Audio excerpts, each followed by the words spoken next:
देखिए उन्होंने पीटीवी पे आकर हमारे खिलाफ कहा कि इनको इंडिया से फंडिंग होगी। हमने 9 मई के हवाले से भी नहीं कहा कि इनको इंडिया से फंडिंग हुई, ठीक है। उन्होंने कलअदम का हमें किया, हमने उनको कलअदम करने की जो सिफारिश की उसकी भी हिमायत नहीं की। कंटेनर मैंने देखे लोगों के ऊंचे ऊंचे होते हैं और बुलेट प्रूफ शीशे लगाकर सामने सिर्फ चेहरा दिखाते हैं, इतनी टफ सिक्योरिटी होती है। आपको सर डर नहीं लगता कि किसी का मुज़ाकरात के लिए तैयार है? हमने कहा हमसे कोई बात करने आएगा तो हम बात जरूर करेंगे। हमने तो इस पर भी खुशी नहीं मनाई कि फवाद चौधरी क्यों छोड़ कर गया है। हम तो इस पर परेशान हैं कि जो गंदे गंदे लोग हैं ये क्यों छोड़ कर जा रहे हैं।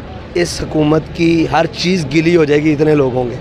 हाफिज़ साहब, बड़ा अहम सवाल है आपसे, अगर ये हुकूमत ख़त्म हो जाती है, वैसे भी बजट अनाउंस करने जा रही है और हुकूमत की तैयारी है कि इलेक्शन की तरफ जाए, तो फिर ये लॉन्ग मार्च किसके खिलाफ होगा? महंगाई की तो इस हुकूमत ने की थी, पेट्रोल की कीमतें इस हुकूमत ने कम करनी थी, फिर आपका ये लॉन्ग मार्च किसके खिलाफ होगा? क्या इलेक्शन कैंपेन में तब्दील कर देंगे? सादा से हैं आप, सवाल बड़ा चुपता करते हैं। जी जी। मसला ये है कि ये हुकूमत अभी ख़त्म होने नहीं जा रही। अगर ख़त्म होनी होती तो फिर बड़ी देर से ख़त्म होगी होनी। ये अपनी मुद्दत पूरी करेगी, ये हम आपको कह रहे हैं। इसलिए कि अब उसको ख़त्म करने के लिए क्या ना अपोजिशन बची है, ना जिन्होंने ख़त्म करना था वो बचे हैं, ठीक है जी। अभी 1 पेज है, अभी बज़ाहिर जो नज़र आ रहा है, ठीक है। और हम हुकूमत के ख़िलाफ़ जा रहे हैं जो इस वक्त वफाक में बैठी हुई है, और इसलिए यहाँ से शुरू किया गया था कि ये भी वफाक के हिस्सेदार हैं, ठीक है। पंजाब से इसलिए नहीं, वरना हमें सूट करता था पंजाब। और दूसरी बात यह है कि हम उनके साथ जो मुतालबा करेंगे ना, जब उनसे निगोशिएशन होगा या जो भी हमारा मुतालबा होगा, उस दिन आप हैरान हो जाएंगे कि इन्होंने मुतालबा क्या किया है। सर, अहम सवाल ये है कि जब भी कोई हुकूमत आती है दूसरी हुकूमत के खिलाफ इंतकामी कार्रवाई शुरू कर देती है। पीटीआई थी, अब जो उसके साथ हो रहा है, उन्होंने तहरीक लबैक पाकिस्तान के साथ किया। कब तक ये सिलसिला चलता रहेगा और आवाम को ये लॉलीपॉप दिया जाएगा? आवाम का तो असल मुतालबा महंगाई कम करें, पेट्रोल की कीमतें कम करें, उनको रिलीफ दिया जाए। आसान जिंदगी। सर 5 साल तो ऐसे ही गुजर जाते हैं, तो फिर करें कौन? क्या कौन बेहतर करेगा ये निज़ाम? कि हमारा आपने मौक़िफ़ देखा है ना। बिल्कुल। हमने कहा सियासी और ज़ाती विक्टिमाइजेशन के हम सख्त खिलाफ है। वो वक्त का वज़ीर आज़म था और आके कौम से खिताब करता था पीटीवी पर कि जनाब हमने ऐसे कर दिया। हमने तो कोई ऐसी हरकत नहीं की है हमने किसी ऐसे अमल की। तो पूरा हमने एहतजाज कर रहे हैं, हमने पुलिस वालों से भी पूछा है और रास्ते में जो लोग आए थे उन्होंने कहा था कि इनके कारकुनान पूरा हमने एहतजाज कर रहे हैं। अब मुझे बताइएगा कि इस कौम का दर्द। दूसरी बात एक आधी रात की ना मत देखिए, उन्होंने पीटीवी पे आकर हमारे खिलाफ कहा कि इनको इंडिया से फंडिंग होगी। हमने 9 मई के हवाले से भी नहीं कहा कि इनको इंडिया से फंडिंग हुई, ठीक है। उन्होंने कलअदम का हमें किया, हमने उनको कलअदम करने की जो सिफारिश की उसकी भी हिमायत नहीं की। उन्होंने हमें पता नहीं किन किन केसों में वो WE11 और पता नहीं 780 हमने उनके खिलाफ फौजी अदालतों की जो है उसका भी बुनियादी मौक़िफ़ रखा कि ये नहीं होनी चाहिए, इनको जनाब इन्हीं सिविलियन की कोर्ट्स में रखा जाए। ये हमारी बुनियाद देखें, हमारी और उनकी सियासत का फ़र्क देखें। आज हम डंके बचा सकते थे, आज हम पीटीआई का जो रहती कहती बखी है ना, वो हाथों से और ज़बान से उधेड़ सकते हैं, लेकिन हमने ये नहीं कहा। हमने तो इस पर भी खुशी नहीं मनाई कि फवाद चौधरी क्यों छोड़ कर गया है। हम तो इस पर परेशान हैं कि जो गंदे गंदे लोग हैं ये क्यों छोड़ कर जा रहे हैं। कहीं रिलाउंचिंग तो नहीं हो रही? शीरी रहमान हो, शाह महमूद कुरैशी है, फयाजुल हसन चौहान है, उसका सुना है कि वो जा रहे हैं। ऐसे लोगों को छोड़ना नहीं चाहिए, बल्कि इमरान खान के साथ कुर्सी होनी चाहिए। लगता तो ऐसे है कि कहा ये जाता है और इल्ज़ाम भी आप पर लगाया जाता है कि पीडीएम की बी टीम या 15वीं जमात है, तो उसको भी क्लियरेंस दे दें कि आप एक तरफ लॉन्ग मार्च भी करते, दूसरी तरफ इल्ज़ामात की बरसात भी हो जाती है। किसके खिलाफ लॉन्ग मार्च कर रहे हैं? हुकूमत के खिलाफ कर रहे हैं। इस टाइम फेवर में किसकी जा रहा है? बिल्कुल ये पीटीआई की फेवर में। वो तो चाहते हैं कोई ऐसे मामला ख़राब हो ताकि सारी तवज्जो आप लोगों पर आ जाए। ख़राब नहीं हो कभी भी। मुहब्बे वतन पाकिस्तानी जो उनके कायदीन की बात नहीं कर रहा, जो मुहब्बे वतन पाकिस्तानी है वो कभी भी नहीं चाहेगा पाकिस्तान के अंदर एक लम्हे के लिए भी हालात ख़राब हो। वो कहता है हमारा मुल्क अमन और सुकून का गहवारा बने, लेकिन इस मुल्क के अंदर गरीब को जीने का हक ज़रूर दिया जाए, यतीम को उसका हक मिलना चाहिए। और सर गरीब क्या तमाम लोगों को उनका हक दिया, चाहे गरीब हो, अमीर हो, मिडिल क्लास हो। या तो अपने हक से ज़्यादा ले रहा है, नहीं ले रहा।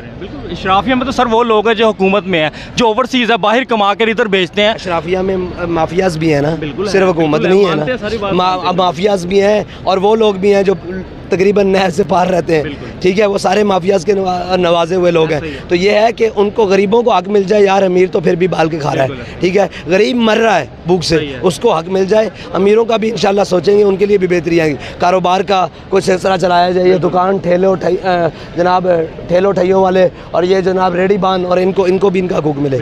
और कोई सवाल सर इसके लिए कोई प्लान है जो बेहतर कर सके, कारोबार हो, इंटरनेशनल प्लान, वो तमाम जो आपने बनाया होगा कुछ आपके पास तो होगा, आपकी टीम तैयार होगी कि हम ये इस पॉइंट पे करेंगे जब आपके पास हुकूमत आती है और आपके वज़ीर मशीर ये काम इस मौके पर करेंगे, तो इसके लिए क्या प्लान आपने तैयार किया? अभी बजट आ रहा है ना, बजट से पहले हम प्रेस कॉन्फ्रेंस करेंगे इंशाल्लाह, हमारी मुआशी टीम करेगी और वाइट पेपर देगी। जो कुछ वो ला रहे हैं उसके मुकाबले में हम कहेंगे कि ये बेहतर हो सकता था।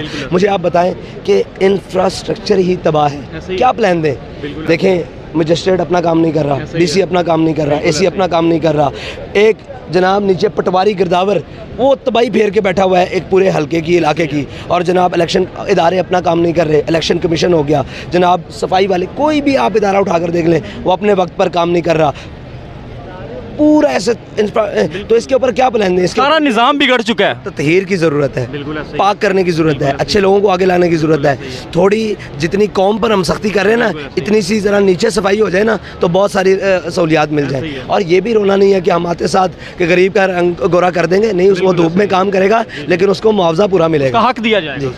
अच्छा सर, लास्ट में लॉन्ग मार्च पे बात कर लेते हैं। जो पाकिस्तान बचाओ मार्च है, कब तक जारी रहेगा? कोई मामला, कोई बातचीत जारी है आपकी हुकूमत से हो रही इस हवाले से? आपने एक पिछले जो पैगाम बताया था कि हम मुज़ाकरात के लिए तैयार हैं, उसके बाद कोई आपसे बातचीत हुई किसी की? मुज़ाकरात के लिए तैयार है, हमने कहा हमसे कोई बात करने आएगा तो हम बात ज़रूर करेंगे। हाँ, लेकिन ये हाँ ये बात करेंगे जो कोई बात करेगा, लेकिन ये नहीं कहा कि हम तैयार बैठे हैं। हम इस्लामाबाद जाने के लिए आए हैं और तैयार हैं जाने के लिए। मुज़ाकरात किसी को गलत फहमी है कि नहीं, तो वो इंशाल्लाह हम जाएंगे। दूसरी बात ये है कि ऑफिशियल तो हमसे किसी ने अभी तक रब्ता नहीं किया, मुझ तक तो नहीं किया। इतनी देर में किसी से कर दिया हो तो गलत बयानी ना हो। लास्ट में हम इस पे लॉन्ग मार्च की बात करते हैं, कब तक ये जारी रहेगा? दूसरा, आपके कारकुनान जो है, क्या 700 कारकुनान है ये सिर्फ जो रिपोर्ट भेजी गई है? यार वाकई ये देखें, आपके सामने है, कल अब कराची से चले हैं, शायद आपने रिपोर्ट। सर हम तो देख रहे हैं कि ये जिस शहर में जा रहा है ये कारवां बढ़ता ही जा रहा है, और मैंने जो मालूमात इकट्ठी की है, मुझे ये पता चल रहा है कि जहाँ पे जिस शहर में जो कारकुनान हैं वो तैयारियां करके बैठे हैं कि आप वहाँ पे तैयारियां करें, जब आएंगे तो फिर काफिले में शामिल हो जाएंगे। तो इस्लामाबाद तक कितने लोग हम एक्सपेक्टेड कर रहे हैं कि वहाँ पर इतने लोग मौजूद होंगे? इस हुकूमत की हर चीज़ गिली हो जाएगी, इतने लोग होंगे। कारकुनान के नाम कोई पैगाम दे दें, वो आपकी तरफ देखते हैं और आपके पैगाम का इंतजार करते हैं। मेरी तरफ इसलिए देखते हैं कि मैं इनके दरमियान रहता हूँ, ना कहीं दाएं हूँ ना बाएं हूँ। इंशाल्लाह कौम को उसका हक दिलवा कर घर जाएंगे इंशाल्लाह। सर आप बिल्कुल फ्रंट एंड पे लीड करते हैं।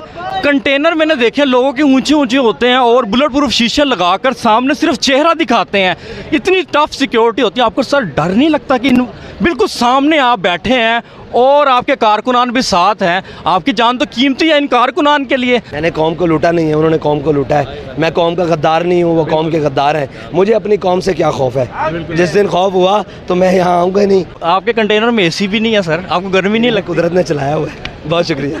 चले सर, यहाँ पे इस वक्त तहरीके लबैक पाकिस्तान के अमीर हमारे साथ थे, उनसे हमने सवालात किए हैं। मजीद वीडियो के लिए अपने होस्ट अकरम को इजाज़त दीजिए। अल्लाह के बाद पाकिस्तान जिंदाबाद, इस्लाम जिंदाबाद, पाक फौज पाइंदाबाद। अल्लाह हाफिज़।